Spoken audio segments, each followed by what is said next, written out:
Hello?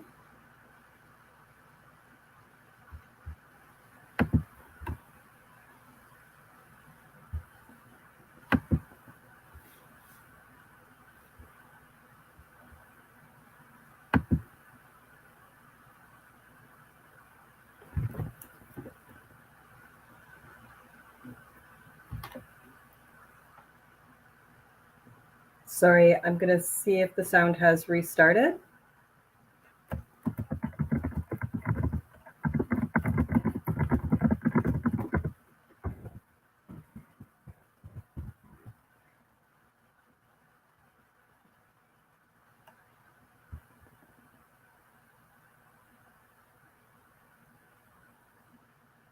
Okay, perfect. Thank you, Matthias. If it goes out again, please just let me know in the chat, and we'll take that again. Not sure what happened there.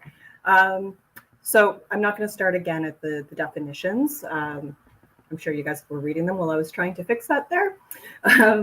But we will move through critical control points. So it's a process or control measure to prevent or eliminate any risk of contamination. Dried cannabis is exactly that. It's any part of the cannabis plant that has been subject to a drying process, not including any seeds. An edible is a substance or a mixture of a substance that contains or has on it anything referring to item 1 or 3 of the schedule of the act, and it's intended to be consumed in the same manner as food.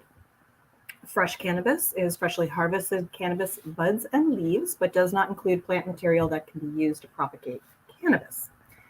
Non-food chemical agents, chemicals at the site that are not considered to be cannabis, a food or an ingredient, including cleaning chemicals, detergents, lubricants, petroleum products, and pest control products.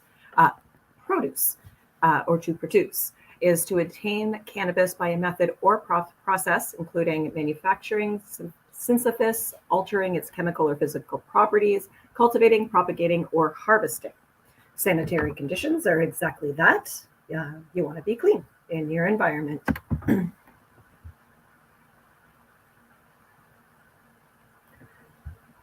And then we'll get into a few more. So we have serious adverse reactions. There has not been a single one recorded in the history of legalized cannabis in Canada, but this is an unintended response to a cannabis product that requires inpatient hospitalization or a prolongation of existing hospitalization, causes congenital malformation, or results in persistent or significant disability or incapacity, or is life-threatening or results in death. Validation, establishing documented evidence that will produce a high degree of assurance that the testing methods will be consistently reproducible and lead to predetermined specifications and quality results in tested cannabis. I'm going to skip not all of these. One, when we're talking today, that I do know confuses people, is FDA in Canada is the Food and Drug Act, not the Federal Drug Administration of the United States. An OOS is out of specification. And then getting into Part 5 and Part 6 of the cannabis regulations. Those are cannabis good production practices is Part 5. Part 6 are cannabis products. And then Part 11 is the retention of documents and information for the cannabis regulations. I swear this gets more interesting soon, everyone. Again, we have some more abbreviations. PCPA is the Pest Control Act. QAP is your quality assurance person for anyone doing any processing activities. An SOP is a standard operating procedure. You are going to be so sick of SOPs by the time your operation is up and running, but they are integral to ensuring that your operation is successful. A small s means the section number of the cannabis regulation. THC, I love saying this, delta 9 tetrahydrocannabinol. Yeah, I've been doing this for years. Delta or THCA is your delta 9 tetrahydrocannabinolic acid. The act is the Cannabis Act. Okay, and now we're going to get into the types of requirements that go into your GPP or your good production practices report in your application. So there's 3 types of kind of requirements we'll be looking at. The first are your general requirements. This applies to all cannabis, including all classes of cannabis, all cannabis products, and all things that will be considered as an ingredient that are to be sold, distributed, or exported by a license holder or the holder of a license for research. Additional requirements, these apply to processors. It applies to cannabis and anything that will be used as an ingredient or sold or distributed or exported as the holder of a license for processing.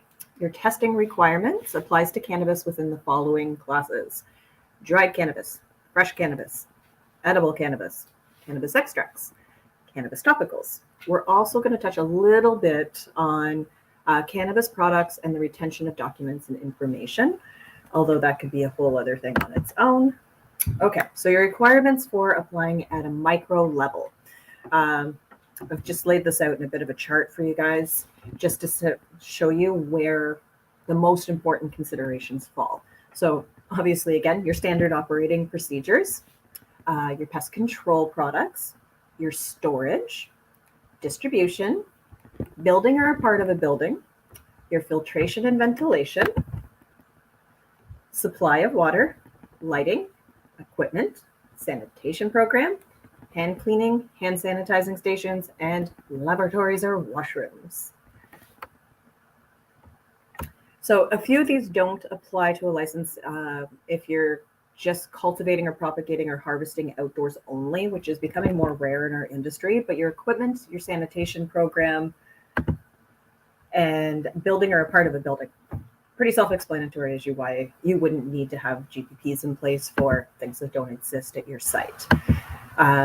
So as an overview, so these are to be considered in every step of your site and building plans. As part of your application, you will be required to demonstrate that your fully built site meets the federal requirements under the Cannabis Act. Today we're talking about GPPs. Next week we'll be getting into organizational security plans. But for a site to be considered fully built, it must be operational and functional. It's equipped with all permanent fixtures, including but not limited to security features, facility lighting, ventilation, air filtration systems, potable water. You are not required to have any cultivation or processing equipment on site, such as cultivation tables, lights, trimming equipment, your scales, your pruning shears, to be considered completely and fully built out. Those are things that you can acquire and deliver to your site once you've been licensed. You are going to have to show in your application, though, what your proposed site is and what your proposed canopy is for mother, clone, and primary cultivation areas if you're pursuing a cultivation license. There is a pathway. We're not going to get into it too deeply today, but for those of you who are considering starting at a micro and upgrading to a standard based on the success of your operation, there is a process in which to do that. And what they do is they'll just license your standard operation facility and leave the rest kind of for future notification processes through the CTLS, which is the Cannabis Tracking and Licensing System, which we talked about last week. So once you have all of the above ready to go, while you're building or once you're finished building, you can start building out your GPP report to go in your application. GPP reports are prepared to demonstrate how your company is going to meet all of the good production practices in your facility. So there are additional requirements for microprocessors. Processors must retain the services of one individual as a QAP, which is your quality assurance person, who is properly trained and experienced with the technical knowledge related to Part 5 and Part 6 of the cannabis regulations. These are applicable to the classes of cannabis for which the activities are being conducted. Your QAPs, competencies and qualifications are going to have to be included in there. You're also on the processing level going to have to show your potable water, steam, and ice from potable water for those processes. And then as well on a processing side, you're looking at a HACCP plan, which is a hazard analysis critical control plan. So you're going to be identifying, preventing, eliminating, and reducing any hazards. And then your PCP is a preventative control plan. So HACCP, identify the problems, preventative control plan, prevent them from ever happening again or ever happening in the first place. So we're looking at some of the top 10 considerations or sections of your GPP today. So when you're building out and before you build out, please consider these things. It's a lot easier to plan for it than it is to go back and try and adjust a building that's been built out to meet those requirements. Okay, so consider how people and materials are going to move through your facility and plan ahead for the efficient operation in a well-designed facility. So every building should start with a plan to meet these GPP requirements. Regardless of the type of operation that you plan on opening, you're going to need to consider the following: shipping and receiving areas, secure storage areas and rooms, wash up and cleaning stations, mechanical and IT rooms. Cultivators are also going to have to consider cloning, mother, vegetation, and flowering rooms, along with trimming and drying activities and cleaning and prep areas. Processors also need to consider packaging, extraction, and manufacturing spaces. So once you've kind of considered all of the rooms that you're going to need in your facility, you're going to want to lay your facility out in consideration of how the personnel and the product flows through your facility. So to design your site, you want to ensure that it allows for a smooth workflow, adequate space for the movement of people and products. There's no point in having a 5-foot hallway if your trolleys are all going to be 6 feet. So you also want to minimize the distance that plants have to travel from one room to the next throughout the production process. Again, more risk of contamination the further your plants have to move. And then as well, you want to ensure that you have sufficient storage space for each activity to help reduce any potential risk of contamination and or mistakes. So we're going to be looking at surfaces throughout your facility. This is one we get a lot of questions on. So primary surfaces, walls, floors, and ceilings, but we're also going to be considering windows, pipes, light fittings, ventilation points, are just some of the additional surfaces that you want to consider in your space. So when you're thinking about floors, ceilings, and walls, in all GPP and production areas, you want to make sure that they're hard and non-porous, that they're chemically resistant to degradation from disinfectant chemicals, that they're non-absorbent, that they're free of cracks and crevices, that they are sealed, that they're durable, non-shedding, and cleanable. So non-shedding would be something like brick walls are allowed in your facility, but you're going to have to seal them with something like an epoxy coating so that the dust from those bricks are not going to contaminate your product. Some other materials and coating options for achieving a GPP compliant production space is going to be clean room and refrigeration panels, fiber reinforced plastic, PVC, stainless steel, polyurethane, and epoxy coatings. Other recommendations, sealed doors should be used to separate your GPP production area from any non-production areas. Think of them as clean and dirty spots. You don't want one to go into the other. And then for other items such as pipes and exposed air ducts, I highly recommend, and our team highly recommends, that you just cover them up behind the wall or ceiling if possible, so you do not have to put in to your sanitation and cleaning program how you're going to be keeping those in a sterile environment to prevent that contamination that Health Canada is so concerned about, as well as our consumers. We want the best product possible. So these are potential sources of contamination, so just make sure that they're covered. Or you have a really long sanitation program that takes a lot of work. Then we have our HVAC and air filtration systems. So good HVAC and air filtration system is crucial for protecting your cannabis from contamination, as well as maintaining the quality throughout its process from seed to the hand of your consumer. Your HVAC is going to eliminate any airborne contamination such as mold and pollen and prevent the escape of odors. All air entering a cannabis facility should be filtered using a HEPA filter, and all air exiting a cannabis production area should be filtered through activated carbon and HEPA filters. They're strategically placed to make sure that you're not letting the smell of cannabis escape your facility. Air quality throughout the building should be controlled through the use of general air handling units. And then in order to additionally reduce the risk of contamination or extraneous substances from being added to the cannabis, All cannabis production rooms should be kept at a positive air pressure.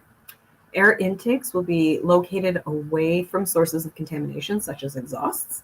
And controls for temperature, humidity, and lighting must be in place and must be monitored using calibrated monitoring devices. Pest control. Kind of self-explanatory why we want to do this, but preventing pests from entering into your facility is the most effective means of controlling this issue. So when building out or retrofitting your site, ensure that all areas designed and constructed to minimize the possible entry of pests. Think about your air intakes if you have windows with screens in your offices, door sweeps, again, that positive air pressure, forcing things out as opposed to in. So in addition to a good design, an effective pest control program will need to be in place to prevent the entry of pests from any part of the building. Examples that you could use in your non-production areas as well as your production areas, glue boards, fly lights, have an orcan come out and check the exterior as well as the interior of your facility on a regular basis. And then you're also going to want to track your pest control products, sanitizers, and agronomic inputs and non-food chemical agents. So you must retain records demonstrating the use of the substance, what the substance is, and then what's applied directly or indirectly onto the cannabis, including the name, the date, the time, the amounts. Just keep records for everything. Moving on to water supply. So your water supply is going to be used in pretty much everything that you do in your facility, from watering your plants to making edibles and cleaning your facility itself. So therefore, your water needs to be clean, safe, and not contaminate your cannabis product. So when designing and building out your facility, you want to ensure that it's potable water source that is available in enough volume to support the sanitary operation of your facility. Keep in mind that the source of water is not municipal water. You're going to need to provide evidence to Health Canada that the water is going to be potable and safe for use in your facility. That can be done with a general water safety test from, I would recommend reaching out to your local bylaw and environmental departments and just asking for the recommendation of someone local. We can also recommend someone if you need. In addition to measures above that we've listed, you can take additional steps to ensure that your water is continually potable and of drinking quality. Two things for that would be a UV light and or reverse osmosis water filtration system. Water supply must be appropriate for the intended use and must be of the quality and pressure sufficient for the operational needs of the site. Lights. Lights are a huge part of cannabis.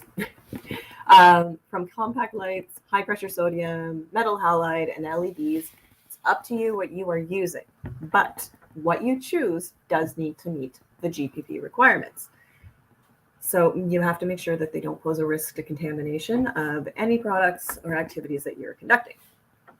So you must demonstrate that your lights are either constructed in a shatter-resistant material or are shielded with safety covers in case of breakage. That said, light fixtures need to withstand repeated cleaning and sanitizing to prevent contamination of cannabis. It's important that you consider this when building out your facility to ensure that your lights are compliant. Nobody wants to go back and have to redo it again. It's costly, time-consuming. You just want to get to market, so you don't want to have to go back and redo something as simple as ensuring that your lights are safe for use. And this requirement applies to all lights used in GPP production area, not just lights in the cultivation. So it's not just your grow lights, but it's your overhead lights in the hallways. It's the light in the bathroom, the emergency lights when the power goes out. Then we're going to be looking at our equipment. Production equipment must be designed, constructed, installed, and maintained in a manner that will facilitate cleaning, sanitization, and inspection of the equipment in the surrounding areas. As well, equipment must be stored in a clean and dry condition that optimizes the flow of material while minimizing the movement of personnel. Ensure the placement of each piece of equipment makes sense with the personnel flow and the product flow, and that the equipment is accessible for cleaning and inspectors to examine. I know it sounds like I'm repeating myself a lot, but these are really important points when creating your application. So next we have your sanitation. Sanitation programs are key. Pretty self-explanatory, but they are key to ensuring that your cannabis is living and growing in a clean and safe environment. So your facility, along with your equipment, is subject to follow a strict and regular sanitation program. Few considerations when developing this program and ensuring that it's going to be as easy to follow as possible for your team is constructing your rooms with floor drains and traps. It's not necessary, but it is going to save a lot of time and elbow grease if you can just wash things down and get it to the drain, as opposed to buckets and mops and multiple people. Construct your facility to reduce cleaning things such as air ducts and pipes, like we've already mentioned. If you can get them behind a wall or above a ceiling, that's going to save time and effort on a daily basis. And as well, it's going to reduce potential RMIs, which are requests for more information in the applications review process and inspections. Your facility should also be constructed with adequate hand cleaning and sanitizing stations for your personnel, as well as sinks and wash stations for your equipment.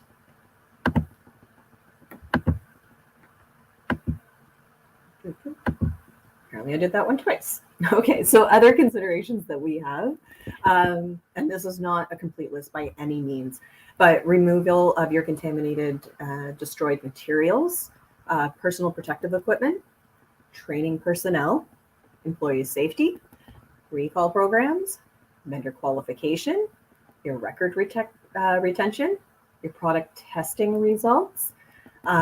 So just remember, when addressing any of these areas in your GPP report, you're going to have to provide a description regarding how you've demonstrated the compliance to meet the regulations and any supporting documentation that you have to support these statements.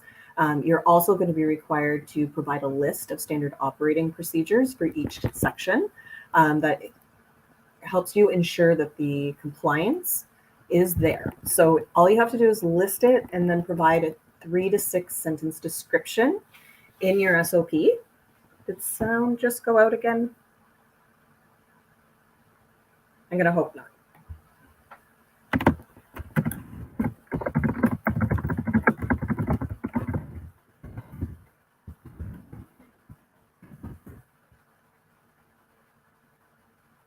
I'm going to keep talking in hopes the sound didn't just go out, but if it has, if someone can put that into the chat, that'd be great. So yes, when we're dealing with the SOPs in your application itself, you are not going to need to provide the entire SOP. It's just a description showing Health Canada that you're aware of why that SOP exists, and then you can develop it upon approval.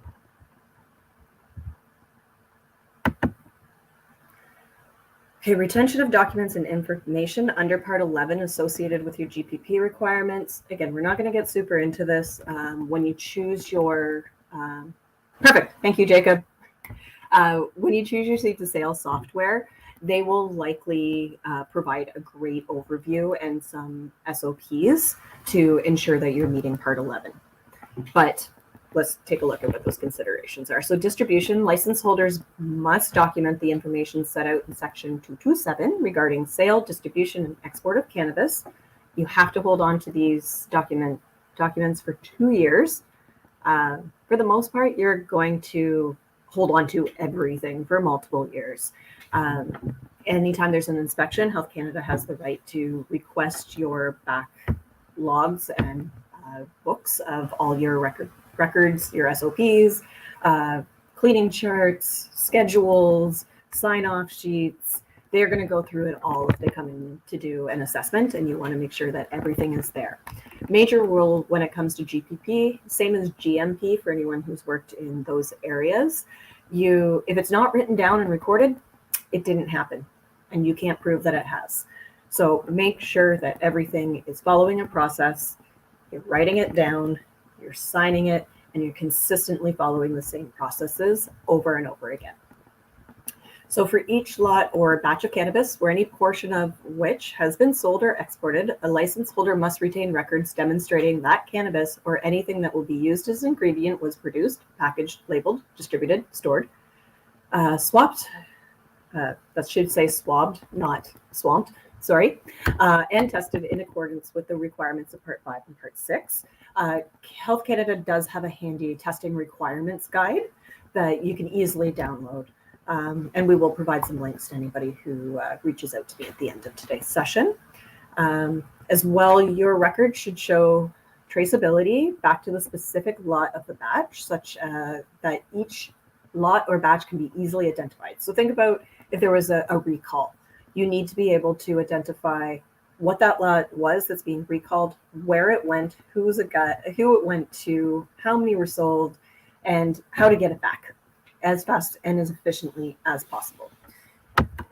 So that's about as deep as I'm going to get into record retention today as it pertains to licensing.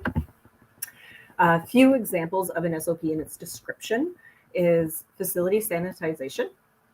And all you would have to say is this: to describe the minimum requirements of effective cleaning and sanitation of a physical plant. Environmental monitoring, temperature and humidity. We're creating this SOP to establish procedures to ensure that temperature and humidity are periodically checked to ensure that predetermined ranges are both in and parameters are maintained during production in order to maintain the quality of cannabis being produced in the facility. The procedures also include information regarding record-keeping requirements in order to demonstrate compliance. And then quarantine, to establish procedures for the removal of cannabis plants from a grow room to be quarantined areas should an infestation, say a pest or a mold, and or diseases identified, and to stop the risk immediately from spreading. If you can stop it on one plant as opposed to spreading throughout an entire grow facility, you're going to be very, very, very happy with yourselves. And does anybody have any questions or want to go back to any sections where the sound was out? It doesn't look like we've had many questions come through at this point. I also feel like I've spoken very quickly, so please feel free to pop questions into the chat there, and I'm here for you.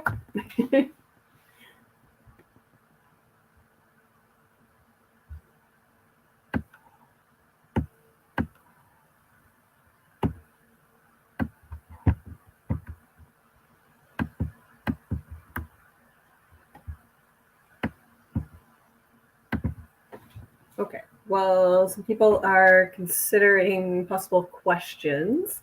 Think about some issues that I've come up with people. Working with a consultant, if you're unsure, is absolutely 100% a key to success. It is much better to look at your application and preparing for your application as a marathon and not a race. Once you've submitted your application, if you're getting RMIs because you didn't fill in that application correctly, then, sorry, I just read Jacob's question there and got distracted. But yes, an RMI, when they do come in, the request for more information during the review period, they can each hold up your application approval by up to a month. So if you can foresee and work with people who have been through this process in the past, like cannabis license experts, we have a 100% success rate on over 300 projects to date, then I highly recommend it. Whether you want to take on as much of the application as yourself to be better prepared for running your operation afterwards, definitely do so. And Jacob, yes, we will send you that list of requirements for testing, and I'll send a few other links to everyone who's joined in today as well. There's a great one for preparing GPP reports. There's one for organizational security plans. There's an application guide. There's a guide for testing requirements. They're just getting much better at providing an overview of what they want to see from applicants. But yes, to go back to working with a consultant, yeah, you want to get that review period down to as short as possible, because you've spent all the money on your building, you've got staff on retainer, you've got a QAP who wants to get chomping at the bit to get those SOPs created. So ensuring that you've covered all your bases as much as possibly foreseeable is the ideal situation, obviously. A good example is I worked with somebody who brought me on after submitting their application. They were very much I want to get it done. And then we went through 4 RMIs and probably RMIs responses that were equal to the size of the application itself. And it held it up by probably 6 to 8 months longer than if they had just addressed those concerns in the application per se. But everybody deals with their business their own way. We just like to ensure that the people we work with are as best prepared for success as humanly possible. Does anyone else have any questions they want to shout out? Or you can also feel free to email the info line, and I will get back to you personally if you don't want to address your concerns in the group. Totally understandable.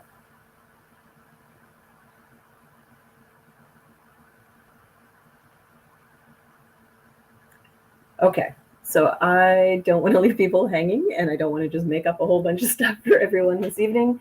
It's a late night. I know we're all pretty busy through the year. Yes, Michael, this is going to be available on LinkedIn, same as this afternoon's BC Farmgate session.